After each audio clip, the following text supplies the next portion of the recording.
And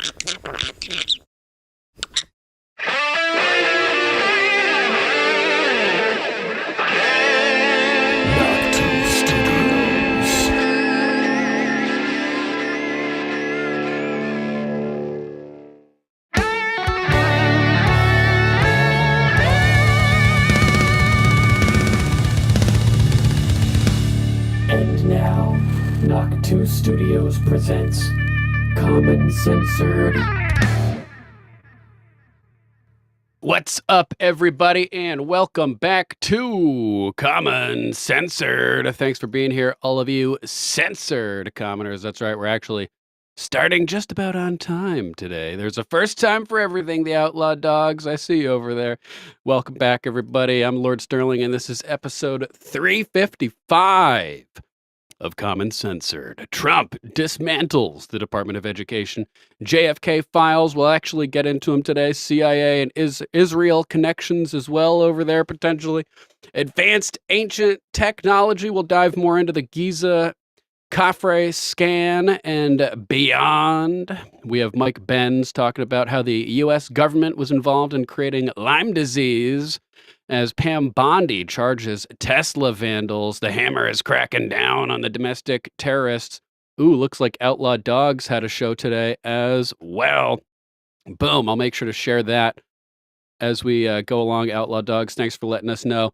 Audio solution, nice, good stuff, Outlaw Dogs. Glad to see it active over there. Everybody go subscribe to the Outlaw Dogs over on Rumble, and make sure to join us Monday through Friday, 6:45 p.m.-ish. Eastern time, as we cover all the crazy clown world clusterfuck chaos that is 2025. Use hashtag Common Censored and hashtag InfoInfantry when you share the show, where applicable. You can find us on X at Lord Sterling _. We're also on Truth, Getter, Gab, and Minds. Thank you to our new followers over on Rumble. We're at like 1,735 right now, which is pretty freaking awesome. So thanks, guys. Make sure to share the show and help spread the word. People tend to like the broadcast when they know we exist. Just not a lot of people do yet, but you can help with that by sharing the show. Links to all the sources for all the topics we covered today will be posted down in the video description. And Mama Mac will probably be adding timestamps. So after the show, when I post it, it'll have all the topics, all the timestamps. So if you're watching this later on and need to maximize the efficiency of your time, focus, and attention, you'll be able to skim through the topics we cover and jump right to the point in the show where we cover those topics. Oh, we're being raided already by Free Castle. Free Castle in the house. What's going on, Free Castle?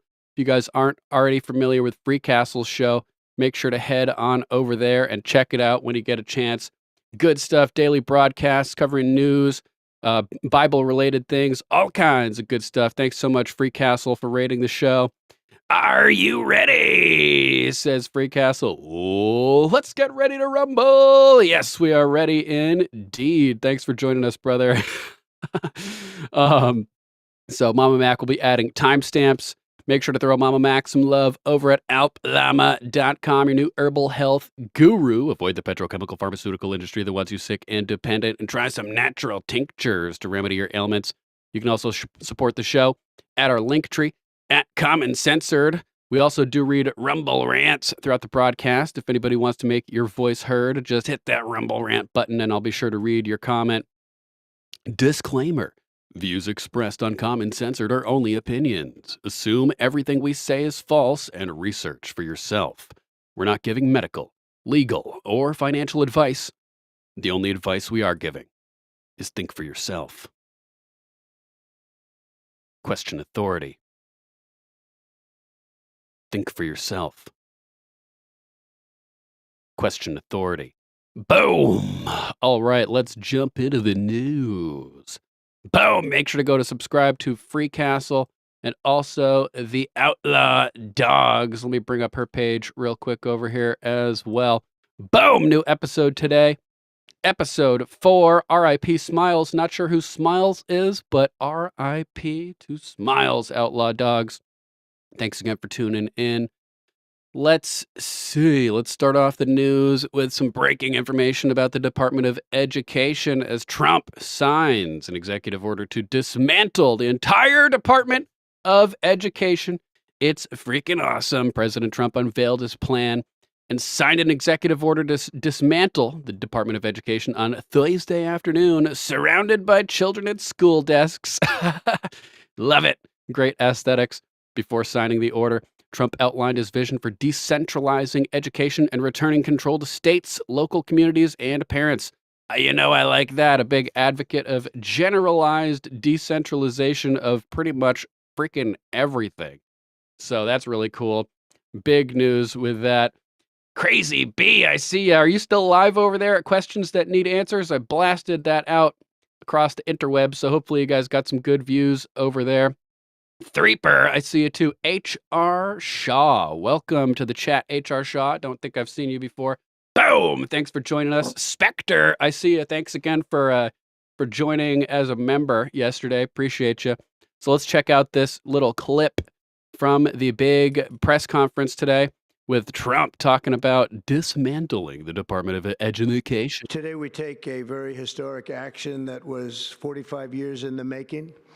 In a few moments, I will sign an executive order to begin eliminating the Federal Department of Education once and for all.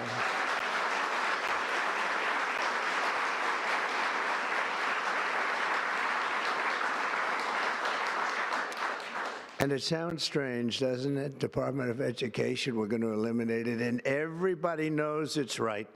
And the Democrats know it's right, and I hope they're going to be voting for it because ultimately it may come before them. But everybody knows it's right, and we have to get our children educated. We're not doing well with the world of education in this country, and we haven't for a long time. Yeah. The Department of Education gets founded, and what do you know? Immediately following, education quality starts dropping and reflected by the test scores and everything like that. And I'm not saying that standardized testing is the best way to evaluate, but when you have entire grades that aren't capable of doing math or reading at grade level, you got a big problem. And I think the Department of Education has a lot of blame in that scenario. Like, how is it possible that some of the places where we spend the most money per capita on students, they have the worst test results? It makes no sense. It's kind of counterintuitive. Quote, "We've got to get the federal government out of education," Trump declared. The Department of Education has become a bloated bureaucracy that's more interested in pushing its own agenda than in helping our kids learn. That's right, pushing woke Marxism type stuff over critical thinking, reasoning, reading and math. It's insane. Continuing, "It's time to put the power back in the hands of parents, teachers, and local communities." Should I do this?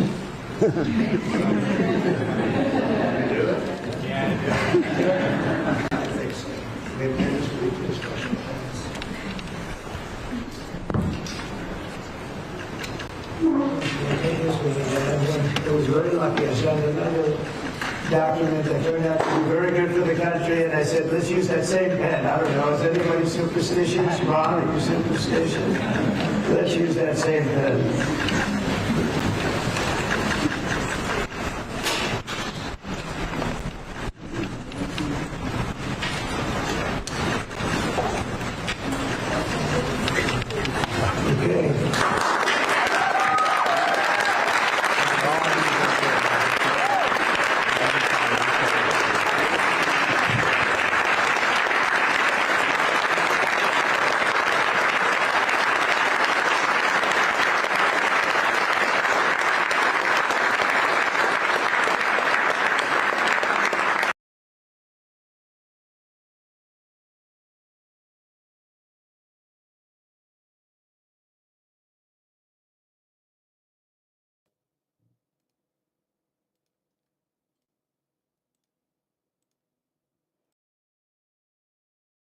Evie Muck's glitching out on me early today. I was just about to say, oh no, arm the battlements, man the parapets. We're being raided again, this time by the Nunn Report. Dan Nunn raiding the show. Thanks so much, Dan. Hold off on launching the cows and dumping the hot oil. It would be friendly fire. The Nunn Report with Dan Nunn wrapping up a big episode today. Episode 632. Second Amendment under assault with guest William Kirk. Uh-oh. I hadn't heard anything about the Second Amendment, particularly today, so I'm going to have to scope that one out later. I suggest you guys do as well. Nunn Report, top-notch quality coverage of everything that's going on. We love the Nunn Report. Thanks so much for rating. Welcome, everybody, from the Nunn Report. Boom. So this is crazy, man. Good stuff. President blasted the department for enabling indoctrination by radical leftists and the woke mob. Sounds accurate. Quote, "We're going to take back our schools from the woke mob and stop the indoctrination of children." I think it's necessary. It's something that we have to do if we want to get this country moving in the right direction. Trump's former election rival, Florida Governor Ron DeSantis, was in attendance at the signing, praising the order, saying this is a historic moment.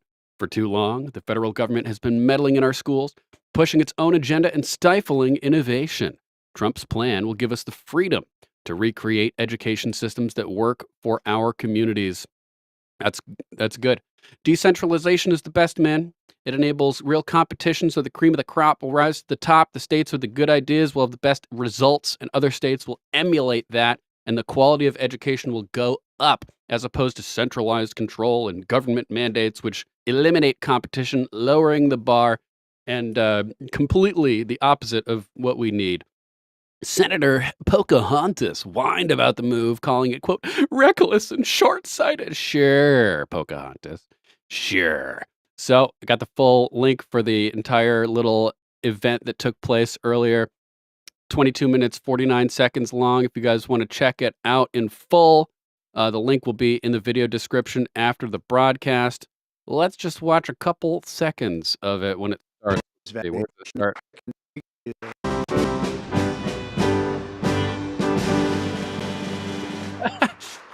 Well, thank you very much.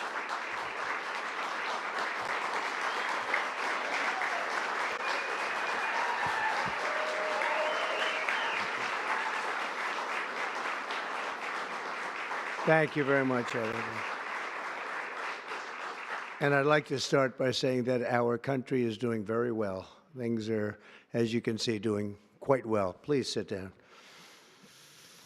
Before we begin, I just want to announce that I signed a proclamation a few moments ago honoring the 250th anniversary of Patrick Henry's famous speech to the Give me liberty or give me Virginia death. Convention, in which he declared very well-known, very famous words, "Give me liberty or give me death." Has anyone heard the phrase? I think most of you have. Just shared out your show, Outlaw And moments Dogs. ago, I also signed an executive order to dramatically increase production of critical minerals and rare earths. It's a big thing in this country, and as you know, we're also signing agreements in various locations to unlock rare earths and minerals and lots of other things all over the world, but in particular, Ukraine. We're doing very well with regard to Ukraine and Russia. And one of the things we are doing is signing a deal very Dockster, shortly with thanks for joining us. respect to rare earths with Ukraine, which they have tremendous value in rare earth, and we appreciate that.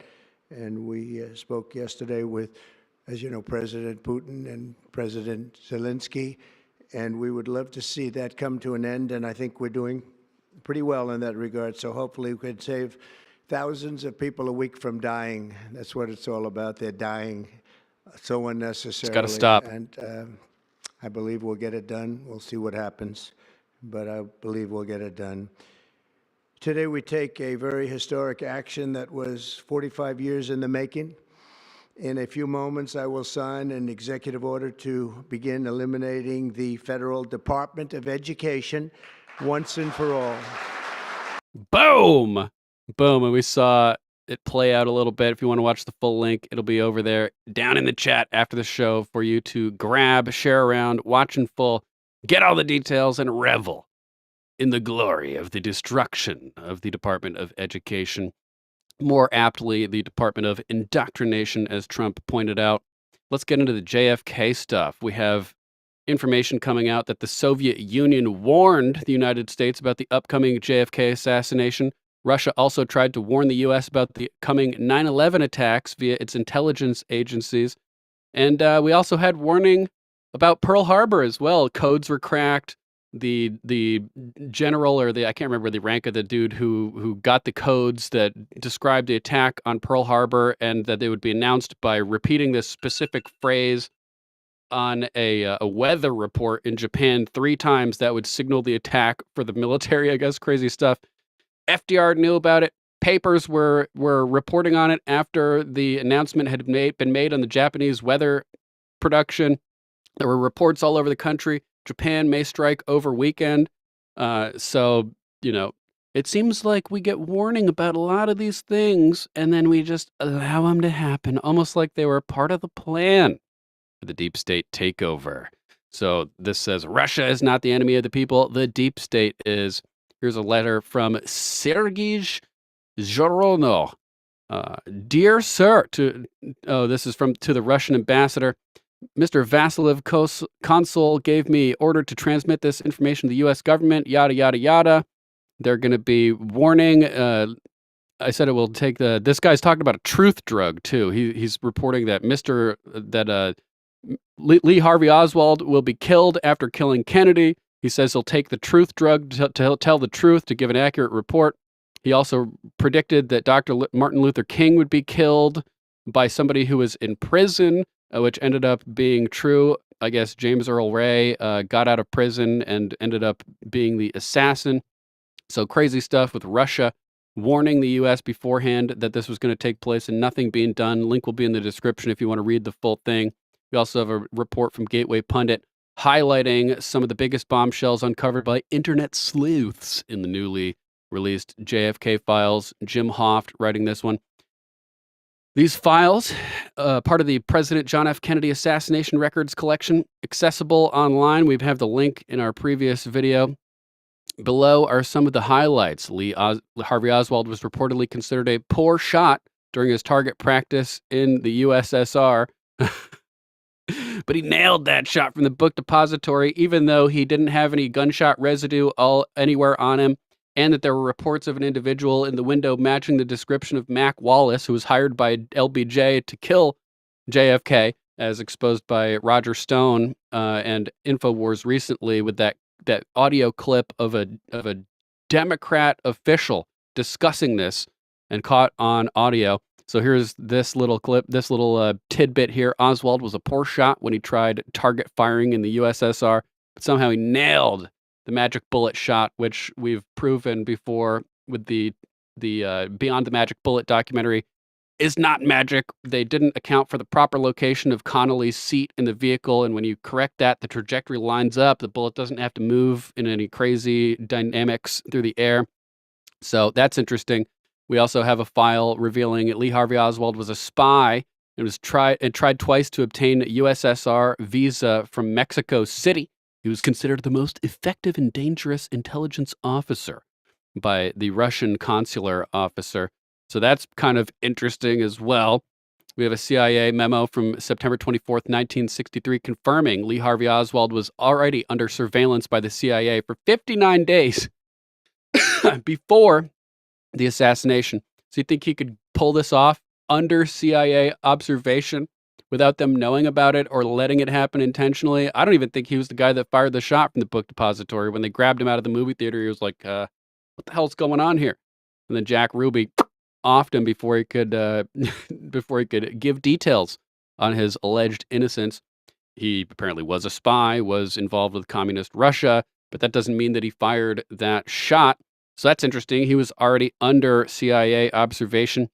These new documents suggest the CIA was trying actively to suppress international foreign media coverage from speculating the CIA was involved with killing JFK. The document indicates CIA was tracking specific foreign media claims. Let's hop over here and take a look. Kind of hard to read and zoom in on the broadcast for you guys, but the links will be in the description if you want to check out all of the details. Let's see what this one is. This is the first official breakdown of a never-before-seen declassified JFK document. This document is a declassified CIA record from March 26, 1964, about an article from an Italian communist newspaper, Rinascita, titled, quote, "The Kennedy Murder and the Secret Services of the USA." This is a routing sheet showing internal CIA communication about their concerns over an article The article was written by Gianfranco Corsini, suggesting the CIA may have organized President Kennedy's murder. This shows the CIA was aware of and tracking foreign claims about the assassination. Imagine my shock. Imagine my shock. It seems pretty obvious to me that the CIA was involved. We also have the story of Gary Underhill, the CIA operative who claimed the CIA was responsible for JFK's assassination and was later found dead in what was ruled conveniently a suicide. As usual, the day after JFK was assassinated, Gary Underhill claimed that the CIA was responsible. Less than 6 months later, found shot to death in his apartment. Ruled a suicide. Shocker. We'll have more information coming up about that momentarily. A man named Sergei Konarov allegedly acknowledged that Oswald would be killed after assassinating Kennedy and that Martin Luther King would also be killed. We covered that already. Jack Ruby claimed that his decision to kill Oswald was influenced by his Jewish identity. That's interesting. So I have been obviously very aware that the CIA was most likely involved with this for a long time, but I only recently started learning about the corruption of the Israeli government and their involvement in the American foreign entanglements. So I'm kind of interested in learning if there was any Israel involvement in the situation. And thanks to the chat for letting me know that I missed a Rumble rant from Big Ass Life. Big Ass Life saying, yo, Sterling, my dude, dropping a hundo on the chat. Toining it red. Thanks so much, Biggs. Appreciate you, brother. Hope all is well with you, my friend. Boom. Very generous, Monty. Very generous and much appreciated. Loki will not go hungry this week. That is for sure. That is for sure. Thanks so much, Biggs, and for everybody that supports the show, whether by sharing or by contributing. It's appreciated. So Jack Ruby was the man who killed the assassin of JFK, the alleged assassin, Lee Harvey Oswald, so that he would never see trial and the truth wouldn't come out. Here, Jack Rubenstein, says that his killing of JFK's assassination was motivated by him being a Jew, and interestingly refers to Lee Harvey Oswald as a rat. Monty! Gifting 5 subscriptions to the show. Thanks so much, Monty. I appreciate you. Let's see. Omega Directive was gifted a subscription. Trapper 220 given a subscription. Nightwolf given a subscription. Doxter 375 gifted a subscription. And Mama Mac gifted a subscription by Monty. Thanks so much, Monty. Appreciate you. Raw Rat Cooks. What's up, Rat Cooks? Thanks for joining us. The King Rat Cooks. Good to meet you. Have we met before? Quite possibly. I remember a roi rat, I think, commenting previously. So this is from JFK Files series, records relating to the interrogation and trial of Jack Ruby. Us Jews have guts, and I planned to kill this rat 3 times, says Jack Ruby. Interesting. That was his closing sentence, and he said, and I guess I want the world to know that Jews do have guts. Okay. I know him. He's with the FBI. Jack, this is Mr. Sorrells. He's with, and about that time, Jack broke in and said, I know him. He's with FBI. So Jack Ruby clearly had connections with intelligence already, since he knew who this FBI guy was before being formally introduced. Interesting. Let's see what else they mentioned at Gateway Pundit. Mere hours after Jack Ruby shot and killed Lee Harvey Oswald, FBI Director J. Edgar Hoover urgently called for a swift public report to prevent conspiracy theories from gaining traction. And this is where the term conspiracy theory came from. They developed the term conspiracy theory as a pejorative to criticize people questioning the official narrative and to try to create a chilling effect to shut down speculation about who actually killed JFK. So that's kind of interesting. JFK Files from Mario Nafal. FBI rushed to shut down conspiracy talk hours after Oswald's death. Just hours after Jack Ruby killed Lee Harvey Oswald, FBI Director J. Edgar Hoover, the cross-dresser is asshole, demanded a quick public report to stop conspiracy theories from spreading. Hoover wrote that, quote, there is nothing further on the Oswald case except that he is dead and he wanted to ensure that the public believed Oswald acted alone. Why? Why wouldn't you just want to ensure that the public believed the truth, whatever the truth is? When you're pushing your specific narrative and you want the public to believe a specific narrative, it says volumes about your intent.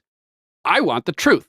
I'm not trying to push any specific narrative. The truth reigns supreme above all. The boat in the chat from Vikings, Outlaws, and Cowboys, right? What's up, the boat? Thanks for joining us. Good to see you. Make sure to check out Vikings, Outlaws, and Cowboys podcast as well. Really good show. Always a fun time listening to that one.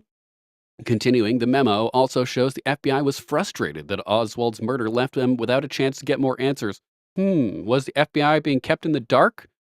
At least the lower levels of the FBI? I don't know. Rather than investigate further, the FBI pushed for a clear and simple conclusion before all the facts were even in. Full document will be in the video description if you want to check out all the details.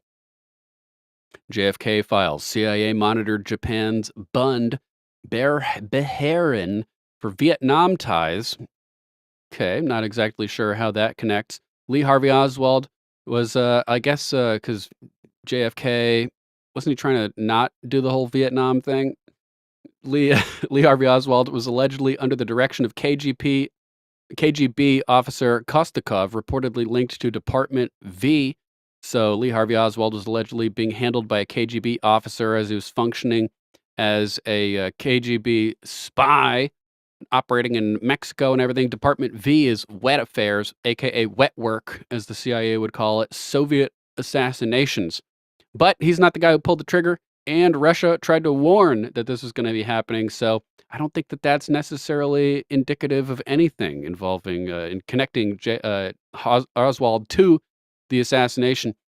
J. Edgar Hoover was asked whether Lee Harvey Oswald was an FBI agent and if there was a conspiracy to assassinate JFK.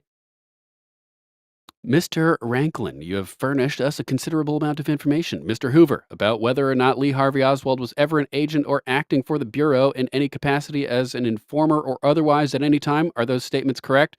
Mr. Hoover, they are correct.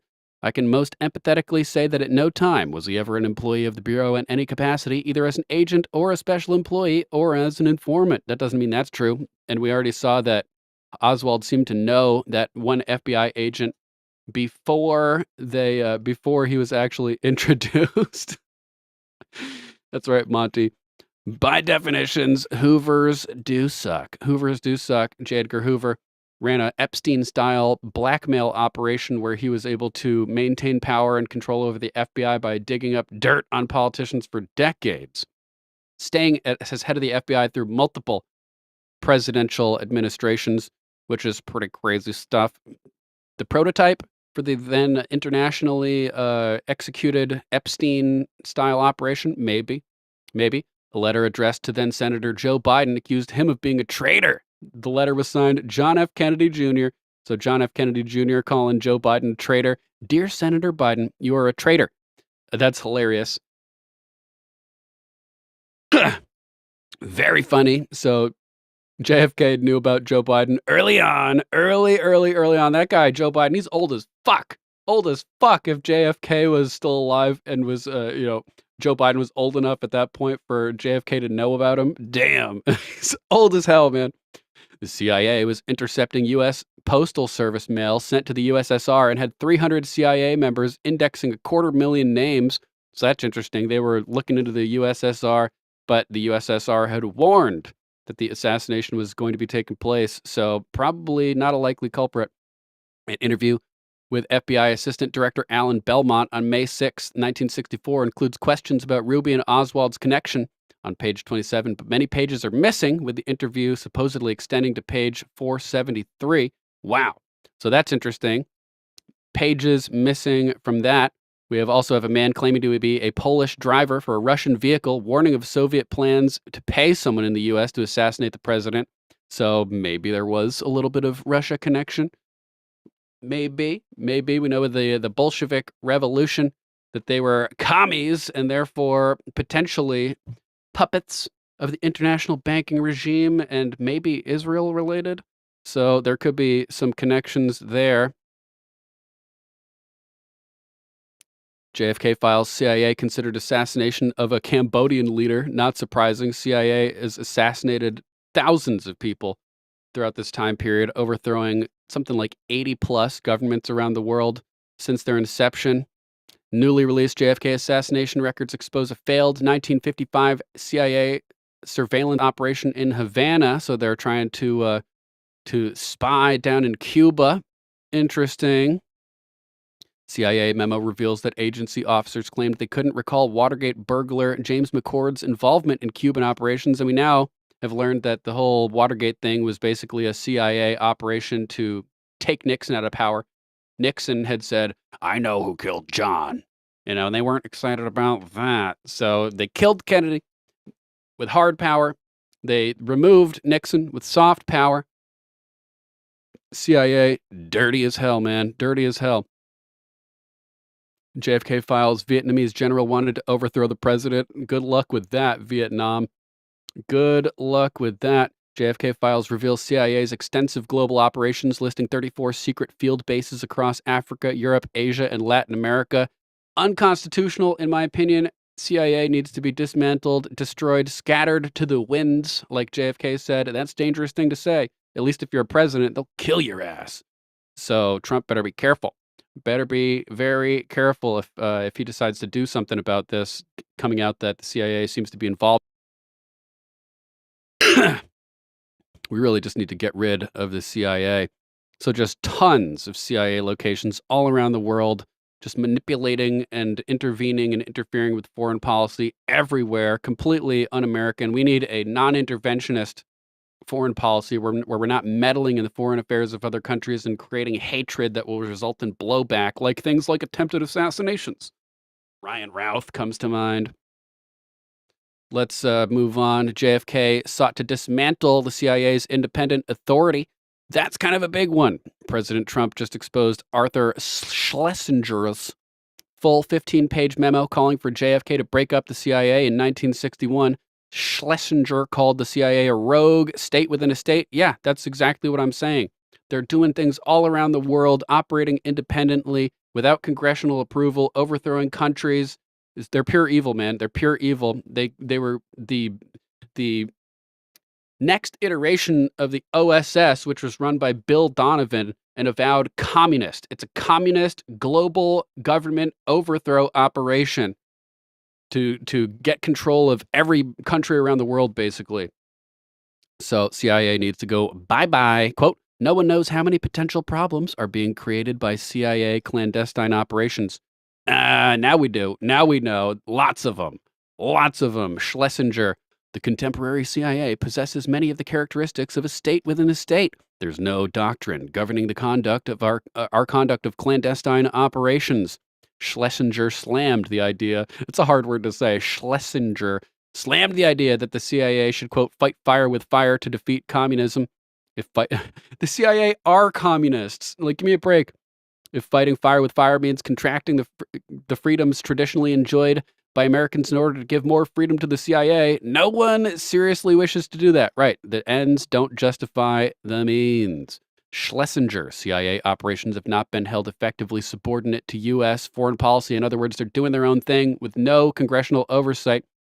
In short, no one knows how many potential problems for U.S. foreign policy and how much potential friction with friendly states are being created at this moment by CIA clandestine intelligence operations. Spoiler alert, lots and lots and lots. In practice, Schlesinger told JFK the State Department had become a, quote, rubber stamp for CIA clandestine operations. Illegal. Completely illegal, in my opinion. The concept of, quote, contingency planning has legitimized the concrete preparation of operations still presumably in a hypothetical stage. If a group is assembled and revved up on a contingency basis, then the failure to carry the project through, it is argued, will invite the disappointment and alienation of the group. So they're just go, go, go, go. Quote, CIA has effectively made policy in parts of the world. Yes, all over the world, as they try to overthrow and centralize power under the banks to create a global government new world order. CIA, one of the chief organizations in control of that operation, or the executional arm, at least. a number of governments still in power know that they have been targets of CIA attempts at overthrow, not a state of mind calculated to stimulate friendly feelings toward the U.S. Yeah, it's called blowback. They think we're messing with them, which we are, at least the CIA, not us. And then they hate us and they want to attack us, and it causes big international problems. Schlesinger recalled Assistant Secretary of State for Inter-American Affairs Thomas C. Mann's reaction to the botched Bay of Pigs invasion, saying, quote, "I would have never favored initiating this operation, but since it has gone as far as it has, I don't think we can risk calling it off." Crazy stuff, man. Schlesinger proposed that JFK decouple the CIA's clandestine operations from its research and analysis work. Yeah, should do that entirely. Quote, "If intelligence is too closely connected with operations, then those committed to a particular operation will tend to select out the intelligence which validates the operation." Kind of like how they pick little bits of phony, fake science to justify the whole climate change initiative to shut down industrial production and energy cultivation in the United States for their goal of deindustrializing and just destroying the entire civilization effectively for depopulation. In conclusion, Schlesinger proposed a drastic overhaul of the State Department to rein in CIA clandestine operations. Quote, "The State Department would be granted general clearance authority over all clandestine activity." Schlesinger also proposed splitting the CIA into two agencies, one for clandestine and paramilitary activities and another for information collection and analysis. That seems like a good idea. It would prevent that conflict of interest that he mentioned, where people who want a specific goal will selectively cherry pick intelligence that will, push their mission. 1 month after JFK's assassination, former President Harry Truman echoed Schlesinger's fears outlined in the 1961 memo, saying, quote, "There is something about the way the CIA has been functioning that is casting a shadow over our historic position." You think? Truman wrote that he set up the CIA to streamline information gathering. Yeah, well, Truman, you were just a puppet. So you basically had no idea what was really going on, it seems. At times, the intelligence reports tended to be slanted to conform to established positions of a given department. Imagine my shock. But between his presidency and JFK's, Truman witnessed a change to the CIA. Quote, "For some time, I have been disturbed by the way the CIA has been diverted from its original assignment." No, you just never got the memo on what the actual original assignment was. Quote, "It has become an operational and at times a policy-making arm of the government." Agreed. None report made it. Welcome, Dan. Good to see you, brother. Thanks for joining us and thanks for the raid. Boom! Shout out to the Nunn Report. Make sure to go check out his channel so you can see how the Second Amendment is under attack with his episode from today. Appreciate you, my friend.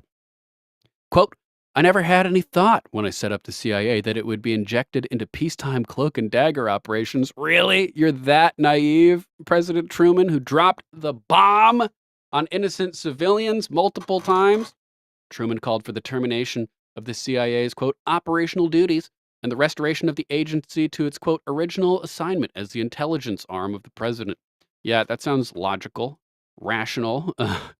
Stop all the crazy clandestine government overthrows. Probably a good idea. Let's skim down further. That's the last major topic here.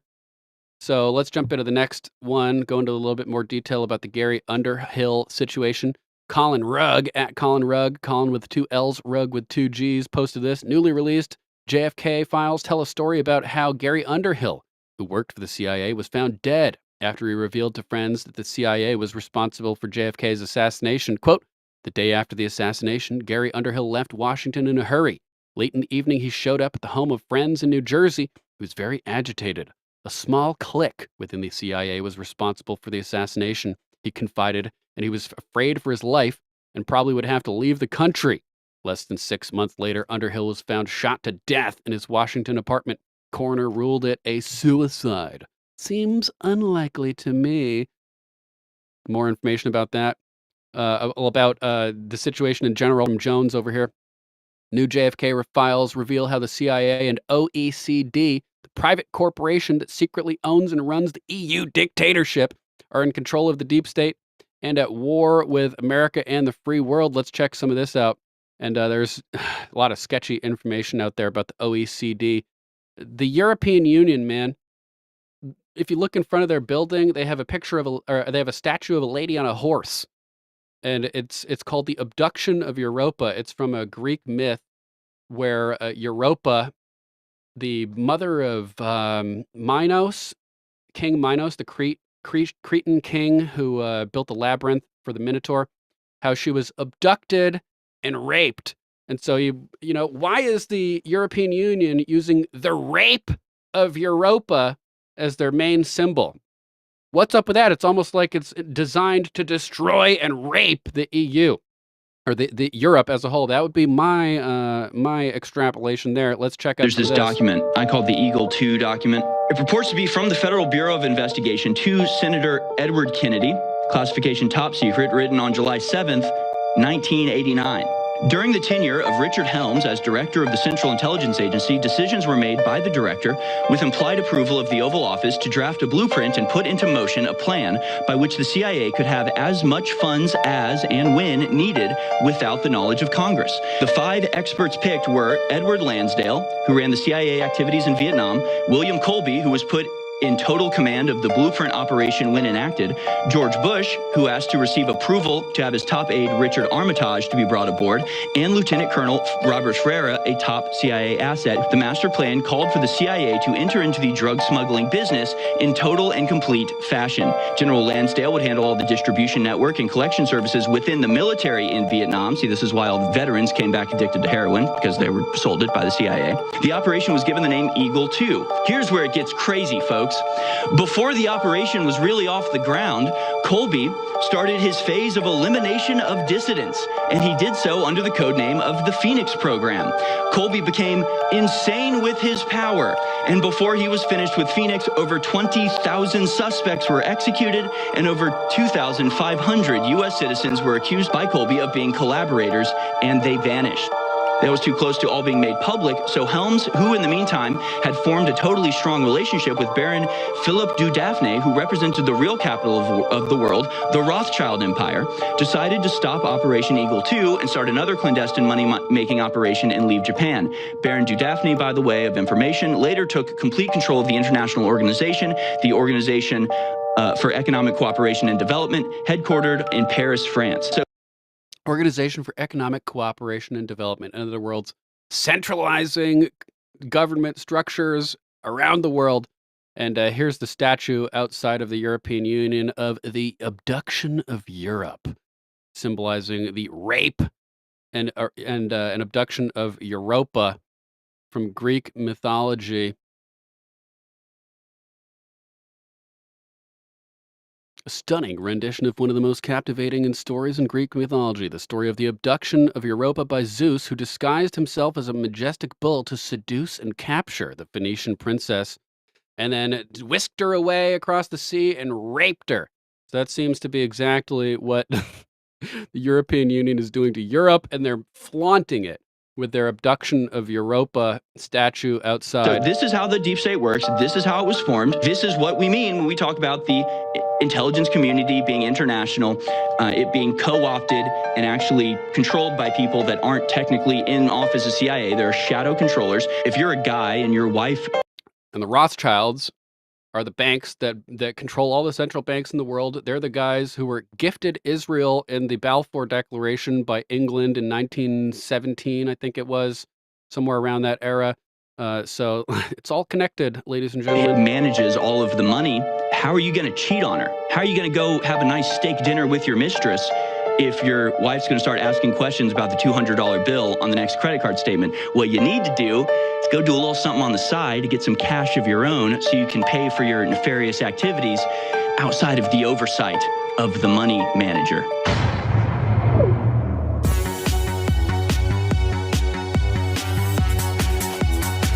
In a moment, I want to just break down briefly for people that don't seem to know this. I'm always shocked by how many people don't understand this. It's just mainline admitted history, but maybe 1 out of 100 people even understand a little bit of it. And if you don't know who you're up against or what their philosophy is, then how are you going to beat them? Knowing who the bad guys are, as G.I. Joe says, is half the battle. But Zelensky is run by NATO. We'll explain who really runs NATO in a moment. And he keeps saying, this is like at least 10 times now in the last 60 days since Trump got in, 59 days, he keeps saying, yeah, I'll do a ceasefire. Yeah, I'll do the mineral deal. Yeah, I'll do this. And then he always goes back the next day. So Zelensky just came out with the head of NATO and is fighting Trump's ceasefire efforts, saying Russia must return all territory gained since 2014. He calls that his red line. This means forever war, because the Russians aren't giving up those eastern areas that have always been part of Russia. They're not giving up Crimea. That's their main base on the Black Sea. Old Buck. Welcome, And Old again, Buck. Until Lenin created Ukraine, made it its own country, it was always part of Russia for 1,000 years. That's where Russia started. But with all the German invasions and the rest of it, they were under Nazi occupation for a while. There are a lot of people that think that they shouldn't be part of Russia. If anybody's got a claim to it, it's Russia. Like Belarus has always been part of Russia. It's why it's called Rus. But they're more northern, more Scandinavian, so they call them the blonde Russians. Bela, white. Oh, that's the white Russians over there, and that's the Ukrainian Russians over there, and that's the, I mean, it's ridiculous. And the West started it. Everybody knows that. It's got a brain. Militarize Ukraine to the teeth, finished president. So they're not stopping, and that's why Trump's saying the U.S. is going to stop being the supreme commander, the U.S. president. Trump's really the supreme commander right now of the actual military operation. And we may just have to completely leave it, because the EU is, other than communist China, the big tyranny. Are you referring to the bull on Wall Street? There are multiple potential explanations for that. It could be the Keynesian economics theory of the animal spirits, the bull and the bear. There could be alternate explanations for that, though, as well. I'd need to refresh before giving a definitive statement on that, Tulip. Good question. But yeah, the idea of abducting and raping Europa, they're stealing and pillaging Europe, the OECD and the EU. And they admittedly are coming into China's orbit now. And all the big stock market money, record levels, been flooding there since Trump got in 2 months ago. Ukraine bombs Russian airfield 435 miles from front line inside Russia, where Russia houses nuclear bombers in largest drone attack ever. The base in Ingles, which dates back to Soviet times, hosts Russian Tupolev Tu-160 nuclear-capable heavy strategic bombers known unofficially as White Swans. We'll jump back into this in a bit. I'm not sure exactly where it connects with the JFK files, aside from the initial little tidbit about the OECD there. We got a bunch of people talking about the Gary Underhill situation, and despite the suspicious circumstances, how it was ruled a suicide. War Clandestine saying the story of John Garrett Underhill Jr. is not necessarily a new revelation, but it's certainly a great place for noobs to start. Underhill was military intelligence during World War II, had connections to the CIA, and post-Kennedy assassination, he claimed the CIA was responsible, claimed the CIA was running a drug and gun trafficking operation. Kennedy found out about it, and the CIA took out Kennedy before he could, quote, blow the whistle. One of many potential explanations for the cause of this. 6 months later, Underhill found dead with a bullet wound behind his left ear, ruled a suicide. Yeah, who commits suicide like that? Probably not very common. Probably not very common. There's not going to be an official CIA document that says, quote, we killed JFK. But there will be a large accumulation of evidence that suggests that conclusion. Yep, I would agree. We also had a post from Rudy Giuliani asking for crowdsourcing the JFK file dump. We're asking anyone who finds anything interesting within the over 80,000 previously redacted documents relating to the JFK assassination to post your findings as a reply to this post. Look at all the otters in the chat. What's going on over there? Oh, man. You guys are hilarious. So here's his thread over here. He had a reaction video that he posted covering stuff.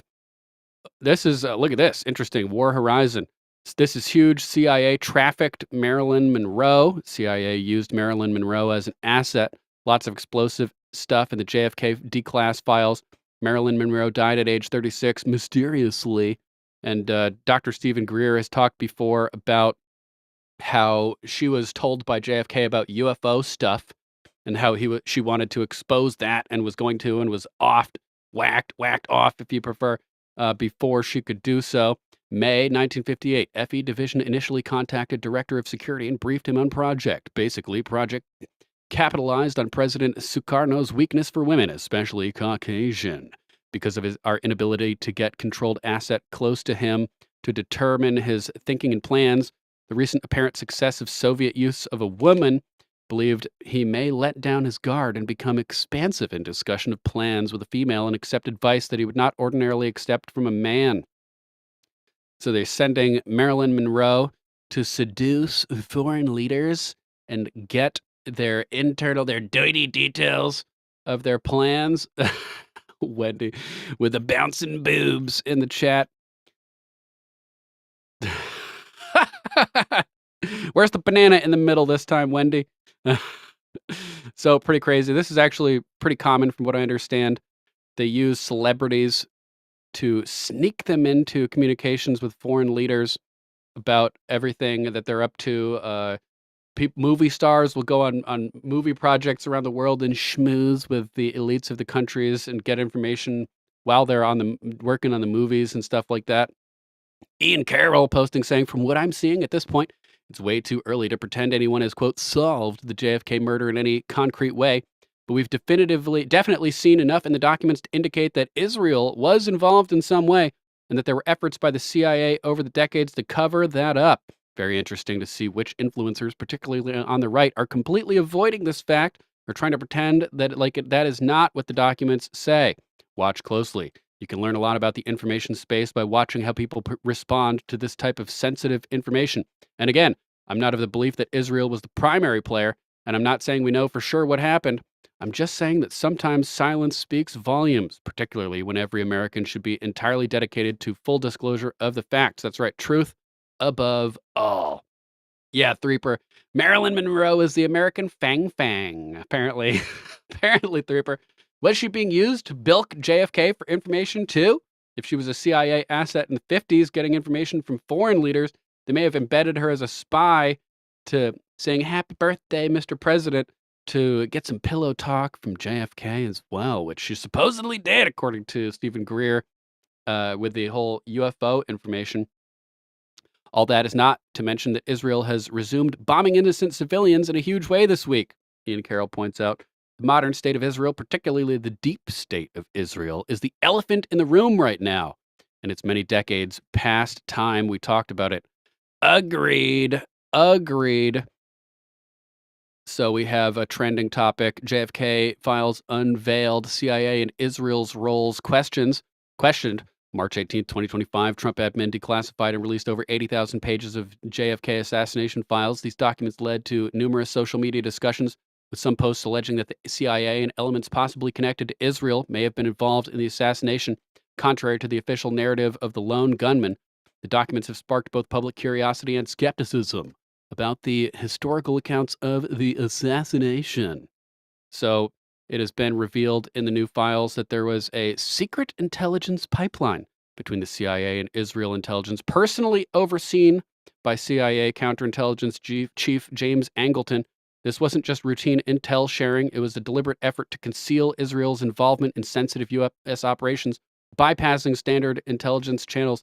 So if Gary Underhill said that there was a clique inside the CIA involved with the assassination, and there was a intelligence pipeline overseen by one individual, could the clique have been underneath the one individual with the pipeline to Israel? May have directives of foreign nations with large influence over the U.S. have been used to communicate orders to CIA officers to execute their intended operation. Angleton acted as the sole gatekeeper, ensuring that all Israeli-related intelligence was filtered through him alone.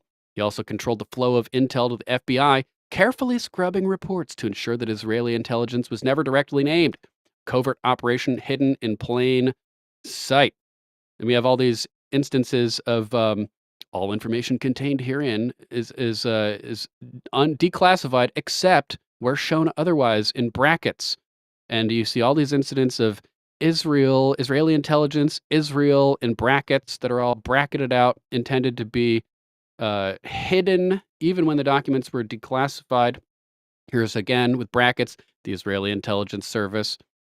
This information, for the most part, emanated from a liaison arrangement with the CIA maintained with the Israeli Intelligence Service and from other sources Lots of documents showing this. Here's another one. He further indicated that he desired the above method of designation in connection with correspondence dealing with brackets, Israeli intelligence matters, unquote, unbracket.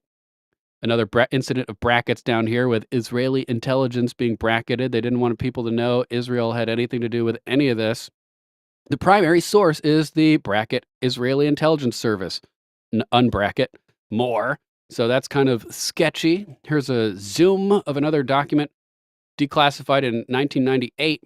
CIA has no objection to declassification and or release of CIA information in this document except brackets. And what's bracketed? The Israeli Intelligence Service. CIA directors permitted Angleton to run several intelligence projects, many of them with the Israeli Intelligence Service. It's a little bit sketchy. Why don't they want that to come out? Patriot Voice saying the most interesting thing that I've found in the JFK files so far is that the only subject that the CIA has repeatedly gone out of its way to make sure is redacted was anything in relation to Israel or the Mossad, Israeli intelligence. With another clip of that same picture, another one over here. Israeli in brackets, Israeli in brackets, Israel in brackets. Why are they so fixated on preventing anything regarding Israel from coming out breaking? Any mention of Israel in the JFK files is marked out for censorship by the CIA. More examples in these various documents. Super duper sketchy. MJ Truth Ultra posting JFK files. Tonight's conclusion. The most significant findings tonight for me is the fact that the CIA states in the bottom right corner that they have no objection declassifying info except all items in brackets, which explicitly mention Israel. That's suspect as hell. Israeli intel was feeding a CIA operative, trust me, bro, intel, and that CIA operative fed it to the FBI. It was a coordinated effort by Israeli intel and a rogue and or compromised CIA operative to make sure Israel wasn't looked into much. All the while, an insane amount of CIA surveillance was being conducted on Oswald, at least 2 months before the assassination, while at the same time, they could not produce one single clear photo of Oswald in Mexico City to prove their narrative that he was there. Of the photos that were later admitted, one of the photos was later admitted was a completely different man. I've seen only a fraction of what's been released so far, but I'm sure now Oswald definitely was the patsy. Here's another example of Israel stuff being bracketed for redaction. Just what the hell is going on here, man? What the hell is going on here? This one is pretty disturbing as well. Julian Conradson found this one. Quote, "We now have plenty of money. Our new backers are Jews. As soon as we, or they, take care of Kennedy," drawing the conclusion, Julian Conradson, Israel killed Kennedy. This, as Bill Dozer discussed the other night, Grok confirmed is one of the official documents. Let's zoom in a little bit here. This document is from the 26th of November, I think it was, immediately following the assassination attempt. 11/26/29/63. For the information of all officers concerned, this individual advised on November 26, 1963, that he had heard from one of hard to read, allegedly had been attempting to negotiate the sale of machine guns to someone hard to read, and that Echevarria allegedly made a comment the day before the assassination of President John F. Kennedy, one day before the assassination, saying that, quote, before the assassination of President John F. Kennedy, saying, quote, "We now have plenty of money. Our new backers are Jews. And as soon as we, or they, take care of Kennedy," and we don't have the rest of the sentence, but highly, highly suspicious. So what the hell is going on over there? More people commenting about it. I wouldn't say it's confirmed, but there's zero fucking doubt in Cat's mind at I am a cat. 9,000. Israel killed JFK. More documents, more iterations of the same things we've seen. And here's Angleton on the right, the CIA officer in control of the pipeline to Israel information, with Chief of Mossad Global Operations Meyer Amit. And this is taken in 1966. So there are definitely some connections We also have a post from Stu Peters, who I don't really like because I think he's actually legitimately a racist person, which is a big turnoff for me. Big turnoff. Generalizing characteristics on entire groups of people is intellectually dishonest, and intellectual dishonesty contradicts my whole view that truth is the goal. So here is an interesting little clip, though. Even broken clocks are right a lot of times, and he does produce a lot of interesting information. I just wish he wasn't seemingly as racist as he seems to be. Quote, Israel is no good. Israel was behind the JFK assassination. We have down here 16 February, U.S. Embassy reception. Subject pointed out Israeli Second Secretary Rami, adding Hatan had recently arrived in Addis, and subject thought Hatan was Shin Bet and worked with Israeli Second Secretary Eli. Saudi attaché Wadi yada yada may be the Saudi intel officer in Addis, but subject is not yet sure. Quote, Israel is no good. Israel was behind the JFK assassination. So that's an interesting little tidbit there. And there is definitely a lot of information indicating that Israel would have particular interest in this, with their intimate connection with the Rothschilds and the creation of Israel. The Rothschilds being the principal owners of the Federal Reserve, Kennedy issuing Executive Order 11110 to allow the Treasury to produce money backed by silver again, which we talked about a bunch of times. Kennedy trying to prevent Israel from getting control of nukes. Here's Roger Stone talking about some of the Israel connection here. Kennedy was also in conflict with the state of Israel, Roger Stone says. Israel sought to develop nuclear weapons, but Kennedy opposed the idea. After JFK's assassination, LBJ approved Israel's pursuit of the nuclear bomb. Another factor in all of this, let's hear what Roger Stone has to say in this little... Kennedy was also fighting with the state of Israel. Israel was demanding to have nuclear weapons. Kennedy was opposed to their having nuclear weapons. After the murder of John F. Kennedy, Lyndon Johnson agreed to Israel's having the nuclear bomb. Another factor in all of this. Yes, large factor in my opinion. And yes, old Buck, aka Uncle Cracker, I agree. CIA and Mossad are literally the same people. Literally the same people. Jay Monty, did they ever visit Fort Knox? I was on vacation. I don't think they had to, because they pretty much run the CIA and the Federal Reserve and everything. So they had little tentacles involved with everything. Fugono saying CIA wanted to nuke Moscow. Not surprising. Not surprising at all. Let's see what we got next over here. From AF Post, at AF Post on X. JFK Libraries section regarding Israel's clandestine nuclear program is heavily redacted. This might be from the documents and actually are still redacted. So that's interesting. What do they not want us to know about that? And they still deny having nukes today. But they have lots of nukes. Machiavelli at The Rise of God posted this one. Israel, Mossad killed JFK. Let's see what's going on over here. The Mossad killed Kennedy because they were so upset over what he did to Ben Gurion. There's a very surprising series of letters between Kennedy and David Ben Gurion, not only the Prime Minister of Israel, but the founder of Israel, in which they're very angry letters, in which Kennedy is saying to Ben Gurion, I'm killing myself trying to get a nuclear test ban treaty. I've even got de Gaulle on board, and that's impossible. And you keep testing in Dimona. You've got to stop. And Kennedy threatens him. And he threatens him in such a way that Ben Gurion resigns. And I will tell you, forget Lyndon Johnson, forget the CIA, forget Fidel Castro. The Mossad killed Kennedy because they were so upset over what he did to Ben Gurion. I tend to agree. Old Buck says we can use AI to figure out what's behind the blacked out areas.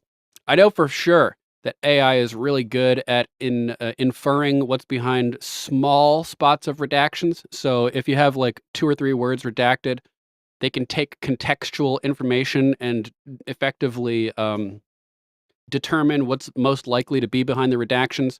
As far as these documents go, with large entire paragraphs redacted, I'm not sure if AI could even do anything to decipher that. It was worth a try, though. Definitely worth a try. Threeper, Lord Sterling, insightful. Thanks. I'm glad you found that informative. Lauren Witzke, at Lauren Witzke DE, says, asserts, LBJ had all the evidence from the JFK files destroyed 60 years ago.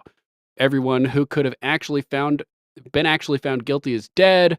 Evidence implicating the CIA and Israel were destroyed when Johnson, who notoriously covered for the CIA, USS Liberty cover-up, took office.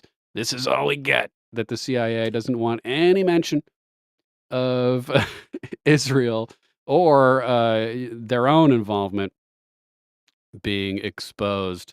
Another trending topic. This one came out first before the Israel connected one as well, but links will be in the description if you want to explore both these. JFK files released CIA conspiracy claims surface. There's a post over here from Marduk Me at Marduk Me on X saying, here's Grok's quick analysis of the 80,000 JFK files released today. Documents confirm there was a second shooter. This is the summary. The event, execution on November 22nd, 1963. Kennedy was killed by at least 2 shooters.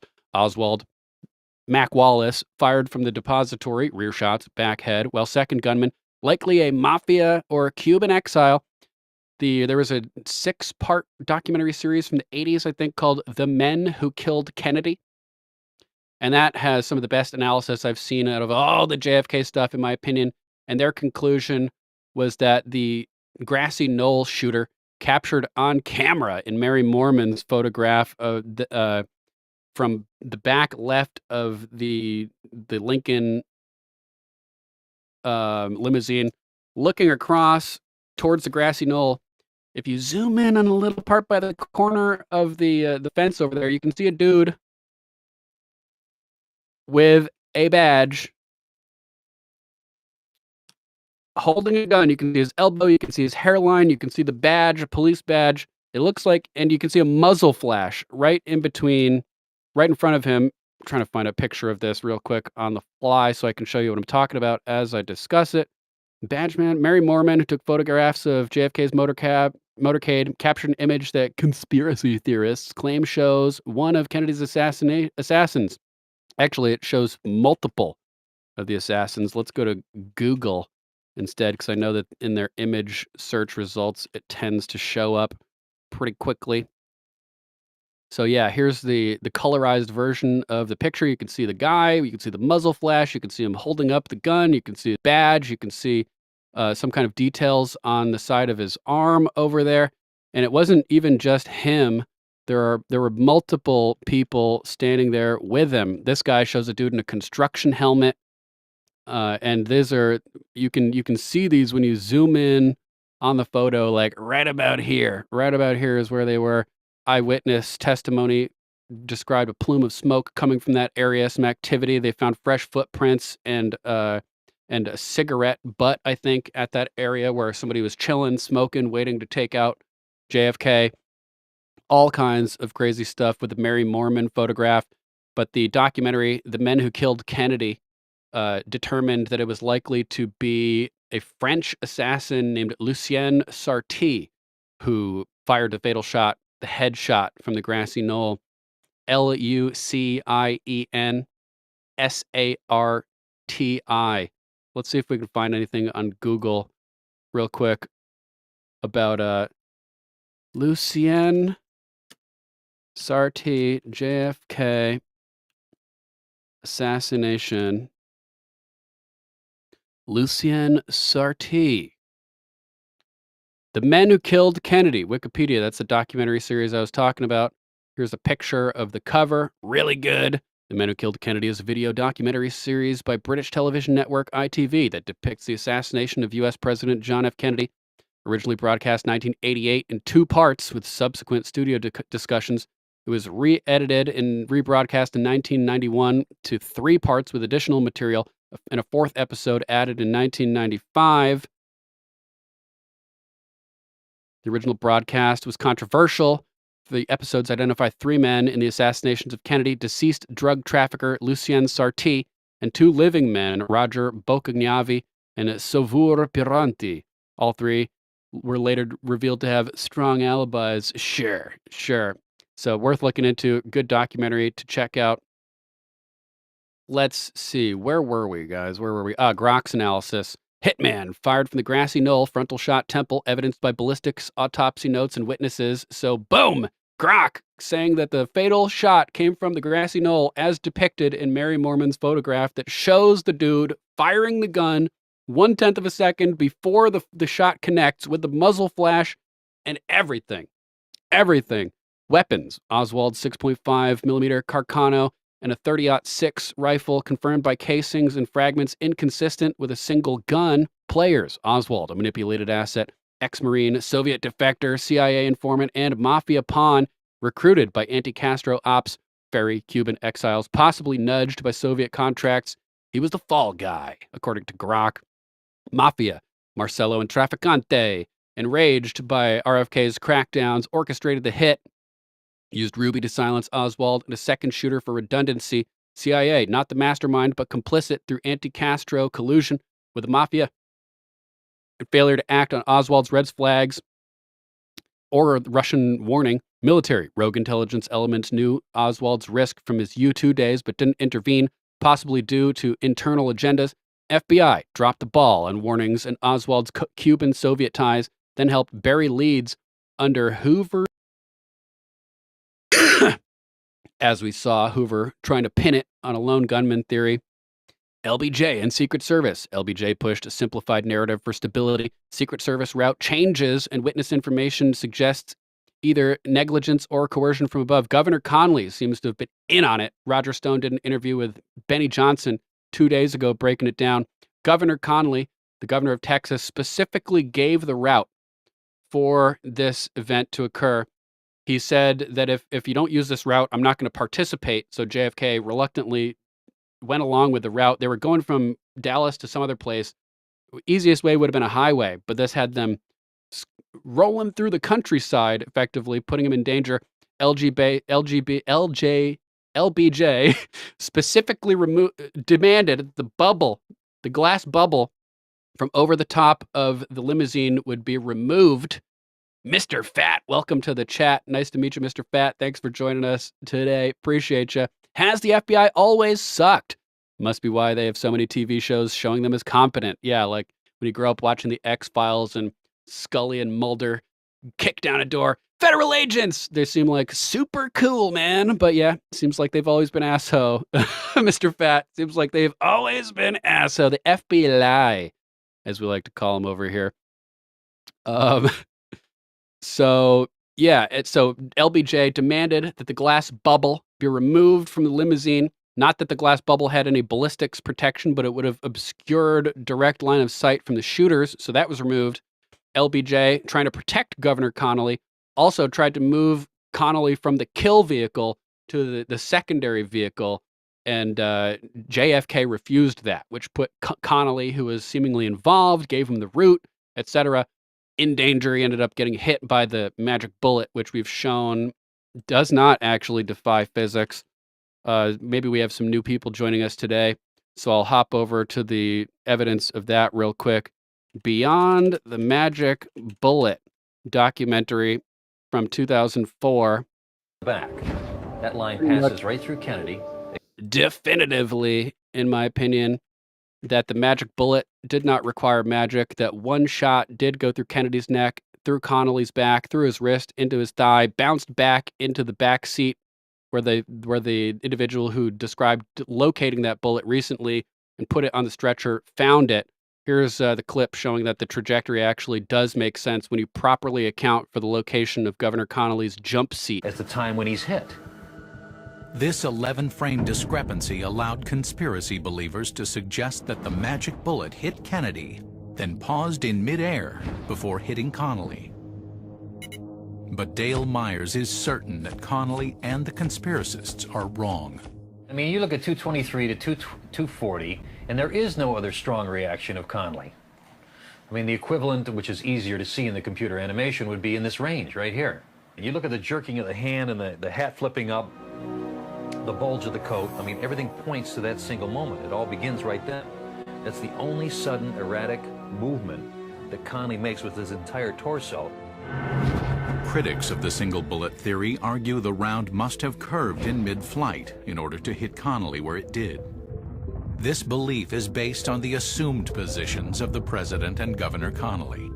Here's the position that most critics have believed is the position that they were occupied at the time of the single bullet, with Connally directly in front of Kennedy. But that's not true. Actually, Connally's seated about 6 inches inboard and turned to his right. So it's not this, it's this. So you can see that any trajectory coming across the car this way is going to hit Connally precisely where he was hit. Now, the other thing to keep in mind is that we look at it from the side here, a lot of people believe that they're seated at the same height here. But that's not true either, because Connally is actually seated on a... Yeah, you're right, Uncle Cracker. Uncle Cracker says the 6.5 Carcano isn't stable after going through a torso. It yaws like the 223. In this case, the bullet spun after coming out of Kennedy's neck, and it entered Connally's back sideways. Oh, with a big, huge, long entry wound. That would suck. It's bad enough getting hit with a bullet, real bad when it hits sideways, and just crazy stuff. But they show by launching one of these rounds from the original time, from the same batch of rounds that Mac Wallace's bullet came from, they fire it into a pine log or something and recover it, and the bullet is still intact after going through like 3.5 feet of wood. So that explains how they found the bullet intact in the back seat, probably bounced back there, because bullets just do crazy stuff. Let's continue real quick with jump this. seat, which is positioned about 3 inches lower than Kennedy. So again, not here, here. Now you can take a trajectory line, and you can see if we drag Sean, what's up, Anderson? from the 6th floor window and drag it down to Connally's in-shoot wound, where he was hit on the back. That line passes right through Kennedy, exactly at the points he was wounded. But the key thing is to see that the line is straight, no matter how you view it. It's not a zigzagging bullet doing impossible things that we know could not have happened. It's a straight line. It's the only way it could have happened. So they falsely used this to infer that there was only one shooter, which is bullshit, illogical conclusion. But they go on, fire the bullet through a big piece of wood, showing that it remains intact, and then they go on further to recreate the entire shot. Location for his firing point. He would have then waited for it to actually enter and position itself. Interesting stuff. And I'm bringing this up because, you know, obviously this has nothing to do with the headshot, but people are still stuck on the fact that this is a magic bullet, that it had this crazy trajectory, and it's been recreated. This has been definitively, in my opinion, proven to have been a real shot. So it's just a little sticking point for me, because people are still focused on this, even though we know that the headshot came for the grassy knoll. This is just something that needs to be, you know, addressed, in my opinion. And make a last-minute final adjustment and take that first shot. Next, we researched the ammunition used by Oswald. The police found 3 spent shells near the 6th floor window of the Texas School Book Depository.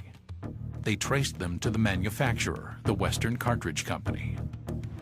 Okay, so what we've got now in our hands are 20 rounds of the original Western Cartridge Company ammunition. Night Monty! Batch number and lot number as used by Oswald. Have a good time with Soundboard Lord. This is the 6.5mm by 52 Carcano ammunition. Exhibit 399, the so-called magic bullet, was found by an orderly at Parkland Hospital on a stretcher used for Governor Connally. And we now know that it ended up on the stretcher because another dude found it in the back seat, wedged in the leather, and then put it on the stretcher. So that's how it ended up on the stretcher. He came out a couple months ago talking about that. Many people think it was in pristine condition. It was not. Close examination shows that the soft inner core has been slightly squeezed out. It was actually flat, had a serious outer round on its base. To the untrained eye, it might appear as though it's in pristine condition, but I'd prefer to say it was in good to pretty good condition. Is it possible that a bullet could really be in such good condition after passing through 2 bodies? To get a feel for the power of this rifle and this bullet, we fired it into a solid pine log. This is a phenomenally stable military type round, And if this projectile can go through 1 metre of wood, I would say without a shadow of doubt, I could probably line maybe 5, 6, 7 people up in a row, theoretically, of course, and put that bullet straight through the lot of them. Stand by. After due process. The bullet should be in there. In fact, wait a minute, let me just pick it up. Yeah, it actually feels like it's got another 161 grains in it. Wow, Angus. Angus says there's another documentary where a CIA agent claims he took the shot from behind the picket fence. So maybe it was him in that Mary Mormon photograph where you can see the guy's hairline, you can see the badge, you can see his arm as he's holding up the fore end of the gun. Man, if you can find that, that would be great. Take a look at that individual to see if he looks like the person in the Mary Mormon photograph. To find it, this log needs medical attention. Razorfist is right about a lot of stuff, but that sounds crazy, Dozer. In fact, at 110.9 centimetres of penetration in the wood. And as we look at that, that projectile is looking pristine.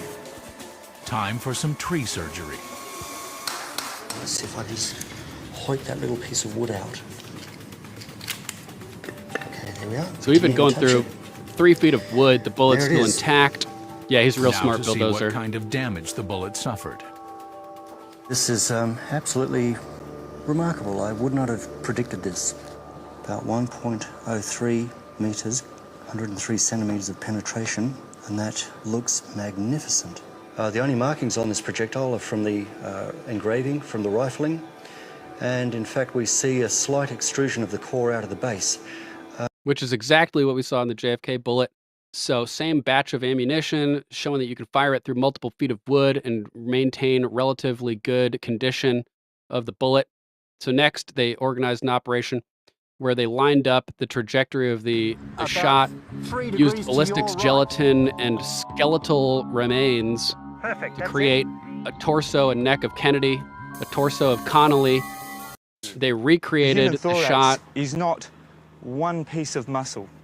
It is a piece of muscle, some bone, then an airspace, the lungs, and then another piece of tissue after that.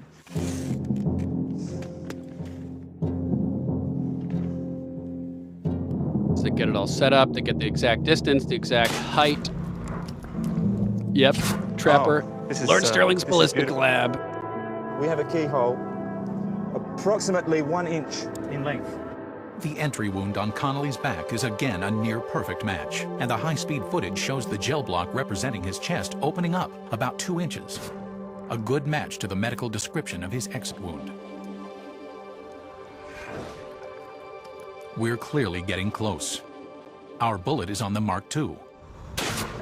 The nose is pristine, but it's slightly flattened, with the soft lead core beginning to ooze out of the back. Remarkably like Exhibit 399.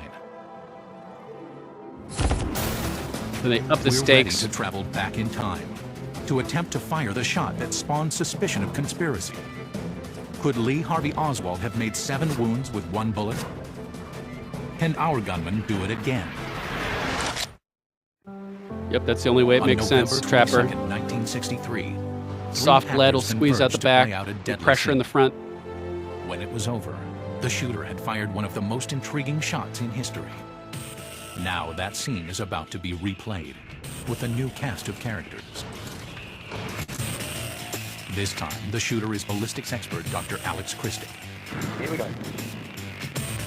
And his targets are 2 torsos designed to accurately mimic living human bodies. The team from Anatomical Surrogate Technologies must place the torsos in exactly the right positions to ensure that Alex's bullet will travel the same path as Lee Harvey Oswald's magic bullet. First, to lock in the position of the Kennedy and Connolly surrogates, they construct a special platform to serve as the presidential limousine. Yep, that's good. The torsos will rest on small tables in place of seats. Torso designer Wesley Fisk makes sure Hardcore height and Uncle spacing Cracker. adjustments are dialed in with exacting precision. Brutal. We're just establishing, using our mock-up here, the relative angles that are going to be necessary to do the final shot. They also consider the specific contour of Elm Street in Dealey Plaza.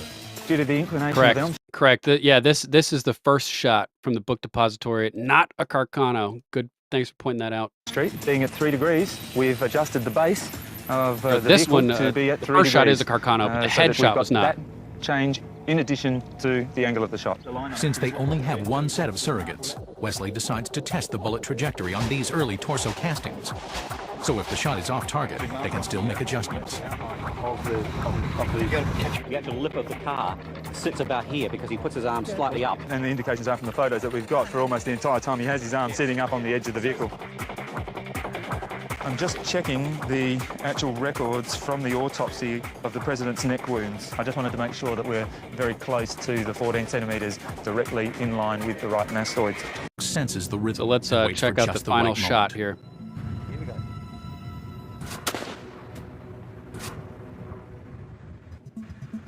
It's very close. Well, there's the test shot, lines up. You can review the video Go to the real At shot. 3,000 frames per second, our high-speed camera can capture the path of the bullet. It struck Kennedy in the neck, streaking through to Connally, then clearly exited and moved through the wrist block. Leaving the wrist, it only had enough energy to bounce on the thigh block and tumble off into the brush. So probably bounced off of the dashboard or the back of the seat in front of Connally and back into the back seat where it was found. But they're shot from the correct distance at the right height with the bodies lined up in the correct positions according to the jump seat, recreated the wounds exactly from the book depository through Kennedy's neck, through Connally's torso, through his wrist, where it then hit his thigh, I believe. But this nails it. Amazingly, Alex has replicated the magic bullet shot. It went directly behind to the right. The team begins to search for our magic bullet, while Alex and Wes compare the wounds to the historical record. Were we roughly on the right spot there? Absolutely. The actual shot was just a little bit further to the right, underneath his armpit, a keyhole, perfect keyhole, through his back. But still, it managed roughly to go in the correct area of Connally, come out about right nipple height, went through the equivalent of the forearm, gone down with... Oh, very good. All right, well, there it is. And it is somewhat deformed. It's not what I call pristine in the least. Why is our bullet more deformed than the magic bullet? And why was our bullet unable to penetrate Connally's thigh? To answer these questions, Wesley Fisk takes the anatomical torso of Governor Connally to the radiology department of the Royal Adelaide Hospital. Radiologist Sarah Brookman has agreed to perform a CAT scan on the torso. Just go through the body a little bit and have a look. Okay. Must be a track. There's some air there. Ah, now that looks very interesting. So we've got rib fragments there, haven't we? Yeah. Sarah converts this CAT scan into a three-dimensional image. Now the rib fragment. Well, we've actually got two ribs. The bullet broke two ribs. It must have turned and struck them sideways. When Wes looks at an X-ray of the wrist block, the forensic picture becomes clear. Well, we don't think that the bullet had enough velocity at that stage to actually push any bone fragments actually out of the block. After hitting two ribs, the bullet was now moving too slowly to shatter the wrist bone, and when it deflected down to the thigh, it failed to penetrate the skin. So the two ribs changed the outcome, but proves the trajectory was accurate. Again, has nothing to do with the fatal headshot, but it's an important point of contention that I think needs to be addressed. Let's continue moving on. So FBI dropped the warning, dropped the ball on the warnings. LBJ pushed a simplified narrative cover-up. Agencies, CIA hid the Soviet and Mafia links. FBI suppressed warnings. CIA redacted any Israel connections. Secret Service silenced witnesses. Autopsy was we're missing the rest of the text there. We also had an individual, Gordon something or other, who was an Army guy who had just done live fire training. He was standing on the grass somewhere around the grassy knoll, heard a bullet whiz past, but then he got whisked off to training in Alaska, so he couldn't testify at the Warren Commission. Cover up. CIA hid Soviet links. Okay. Secret Service silenced witness. Autopsy was doctored, e.g. brain wounds altered. Yeah, they completely mutilated his head after the fact. Warren Commission, steered by LBJ and Hoover to pin on Oswald alone, ignoring forensics, witnesses, agency failures. Motive, convergence, mafia revenge, anti-Castro fallout, Cold War paranoia, Kennedy's enemies, political criminal intelligence, seizing a chaotic opportunity. Oswald was the perfect patsy, unstable, connected, expendable. Conclusion, this wasn't the Warren Commission's lone gunman. It's calculated assassination by a mafia CIA nexus. with Soviet whisperers. Interesting that Grok completely ignores the Israel stuff as well. Military blind spots, and a second shooter, followed by a sprawling cover-up to dodge war and accountability. 80,000 pages, especially the 2,400 FBI records, autopsy discrepancies, and witness logs rewrite the story. Kennedy was targeted by a coalition, not a loner, according to Grok. So, good stuff, man. We're learning a lot, at least. So, Lords over here points out that the individual from this Russian document, or the document about this Russian guy, said he was willing to take the truth drug, which is kind of interesting. Just a little bit of interesting information over there regarding how the CIA has this type of sodium pentothal type thing like you see on TV to elicit the truth from people. As a result of this is interesting, the World Jewish Congress, WJC, has amended the International Holocaust Remembrance Alliance, IHRA, working definition of anti-Semitism to include now conflating the assassination of JFK to Jews/Israel. So now, according to the World Jewish Congress, it's anti-Semitic to say that Israel shot JFK. How? That's not criticizing Semites. Anti-Semitism is, being against Semites. This is just talking about an assassination. It has nothing to do with Semites. In other news, we have a bill being introduced in Israel that could imprison Christians up to 2 years for mentioning Jesus. Conservative Christian leaders are calling on Prime Minister Benjamin Netanyahu to stop a bill proposed by members of his coalition to make it criminal to tell people about Jesus in Israel. Our Jerusalem correspondent Daniel Cohen is live near Tel Aviv with more. Good morning, Daniel. Good morning, Allison. Good morning, everyone. A big story just before days before Palm Sunday, Good Friday, and Easter. Sacred time for Christians. 2 ultra-Orthodox members of Prime Minister Netanyahu's coalition have introduced a bill that would punish believers for sharing the gospel of Jesus. Yeah, you can't say Christ is king over in Israel, or at least not if they get their way. Shatter 17, good to see you again, brother. Thanks for joining us today. With prison time. United Torah Judaism Knesset members Moshe Gafni and Yaakov Asher introduced legislation last week making it illegal to share in conversation or produce content online, in print, or by mail. Their explanation of the bill emphasizes a warning to stop Christians in particular. The punishment, 1 year in prison or 2 years for sharing with someone under the age of 18. Joel Rosenberg is the host of the Rosenberg Report and editor-in-chief of All Israel News. He's also a Jewish follower of Jesus. Obviously, Jewish people don't agree with Christians, evangelicals or others, about who Jesus is, right? We all know that there's a theological difference, but evangelical Christians and other Christians have been so supportive of Israel and the Jewish people. So to silence, to muzzle, and gag even Israelis like myself and others to say, you can't talk to another person about your faith and why you believe it, that is terrible. That is not freedom. Although he doesn't agree theologically, Netanyahu has always been a strong friend of evangelicals, speaking at meetings and believing freedom of speech and freedom for Israel's small Christian community should be protected.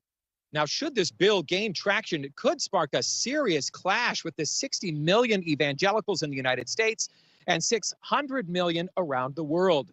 Gafni first introduced a ban on evangelism in 1999. It went nowhere. United Torah Judaism is in a stronger negotiating position now, though, since Netanyahu needs to keep the party in his coalition, or it could threaten Netanyahu's ability to remain in power. Allison, back to you. Daniel Cohen, thank you so much. So no mentioning of Jesus, no saying Christ is king if they get their way with this legislation. And in response to the chat talking about the term anti-Semitism and how it's used and with the guilt and indoctrination, and it's made like a big thing. I think that it's used to deflect from legitimate criticism by diverting the subject matter from away from actual arguments and critical thinking and logic and reason and evidence to racism. We can't talk about this racism, and it's a typical communist smear tactic as exposed by G. Edward Griffin from the 1943 American Communist Party handbook over here.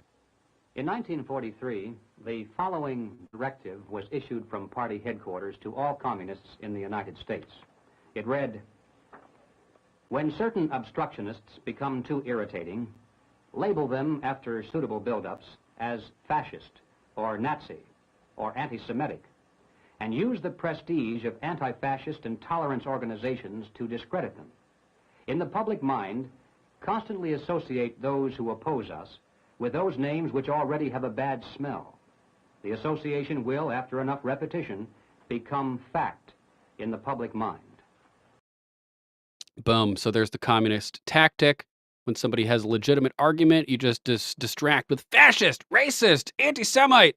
So ignore it and continue speaking the truth and providing evidence and logic and critical thinking and reason to provide substance to debate, as opposed to just, you know, like, it's so frustrating, man. It's so frustrating.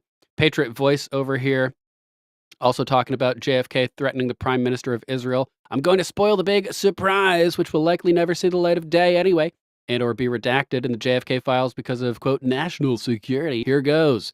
JFK was threatening the Prime Minister of Israel, David Ben-Gurion, because Kennedy did not want Israel to have nukes. Some angry letters were exchanged, and the Mossad got really upset. Here's this the same guy with the clip we played earlier. "Forget the CIA, forget Lyndon Johnson, forget Fidel. The Mossad killed JFK." Historian and author of The Letters of John F. Kennedy, Martin Sandler. So interesting stuff. Interesting stuff. Another post about that from Adam at Adame Media. Ryan Dawson already exposed the truth about Israel, about JFK. Israel stole the bomb and took him out. Here's a full documentary about it, hour and a half long. Link will be in the description if you want to scope it all out and see what's going on with that.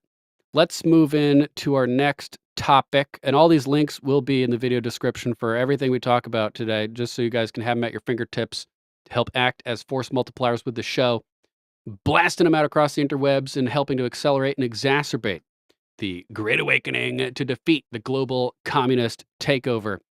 So, just in, Attorney General Pam Bondi announces severe federal charges against 3 Tesla arsonists. The days of committing crimes without consequence have ended. Have ended. That's right. They talk about, oh, January 6th. January 6th. We had years of BLM riots. A federal courthouse in, where was it, Oregon? Portland area that was under siege for like 59 days. Riots at the White House where Lafayette Square was tagged and destroyed, and they set fire to that church across the street. And there was Secret Service and SWAT outfits being bombarded with frozen water bottles and hit with sticks along the White House fence line as the BLM rioters, protesters, mostly peaceful protesters, were trying to bust their way onto the White House. Nobody ever talks about that. Spectre, read the Talmud. Very revealing. Yes, read the Talmud. Very revealing indeed. Very revealing indeed. Crazy stuff. So, the Trump administration has delivered brutal news to the scumbags torching Tesla cars and dealerships across the country. Attorney General Pam Bondi announced this afternoon her office has charged 3 individuals with serious offenses. Each one of the lowlives used Molotov cocktails to set Tesla dealerships and cars ablaze. Do we have a video? No, we have a statement. Quote, "The days of committing crimes without consequence have ended. Let this be a warning. If you join in this wave of domestic terrorism against Tesla properties, the Department of Justice will put you behind bars." The first accused domestic terrorist was arrested after throwing 8 Molotov cocktails at a Salem, Oregon Tesla dealership. She was also armed with an AR-15. The second suspect was arrested in Loveland, Colorado, after using Molotov cocktails to set fire to multiple Teslas.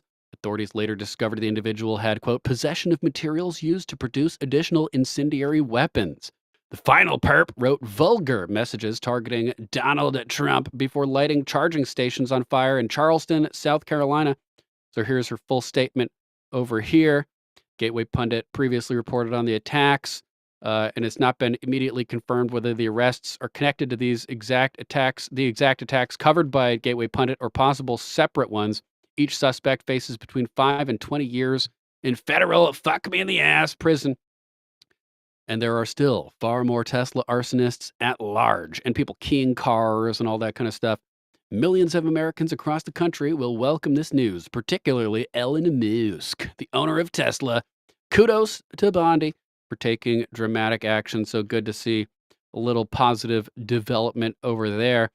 In related news, we have a few kind of related stories in a row here. X suspends Never Trumper Rick Wilson's account after he publishes calls to, quote, kill Tesla, save the country.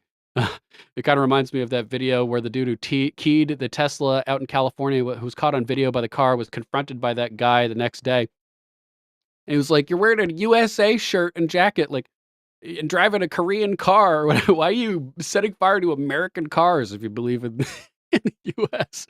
These people are deranged. Trump derangement syndrome, a literal mental disorder, in my opinion. Rick Wilson has been suspended from X for 30 days for his threats of violence against Tesla and Elon Musk. Will called out to, quote, kill Tesla, save the country. There's a screenshot of the post.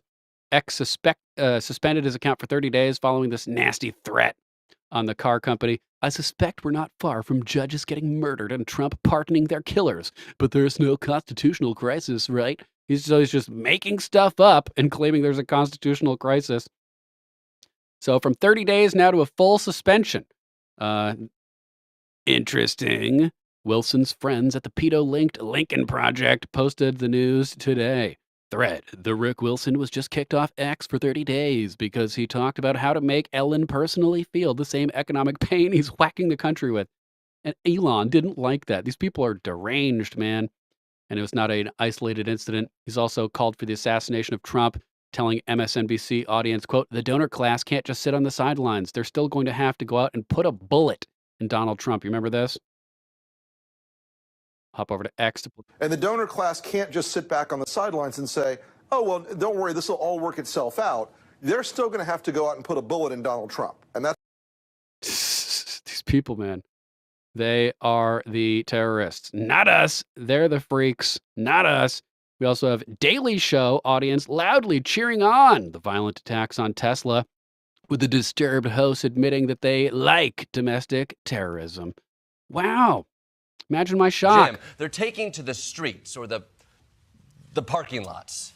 Tonight, the FBI and ATF now investigating multiple cases of possible arson targeting Teslas and Cybertrucks. This dramatic video shows multiple cars in flames. Police say the attacker used Molotov cocktails. It's the latest in more than a dozen instances of arson and vandalism targeting Tesla. The same suspect shot more Teslas with a gun. Tesla Cybertrucks were set on fire in Kansas City, and earlier this month, shots fired at a Tesla dealership in Oregon. Cybertrucks on fire in Seattle. Wow, you guys like petty acts of domestic terrorism, huh? Wow. Jim, they're taking... Yeah, so they're just straight up admitting it, and the audience actually cheers after that. These people are literal terrorists, and yeah, sick fucks, Donna, as well. And good call, Threeper. Let's go ahead and terminate the YouTube broadcast. Go Rumble and exclusive for the rest of the show. Just posted the link in the YouTube chat. So if you're watching on YouTube, come join us on Alt Tech or X. As where we can speak freely and the water is warm. If you can't make it, we'll catch you on the flip side. Until then, let's get ready to rumble!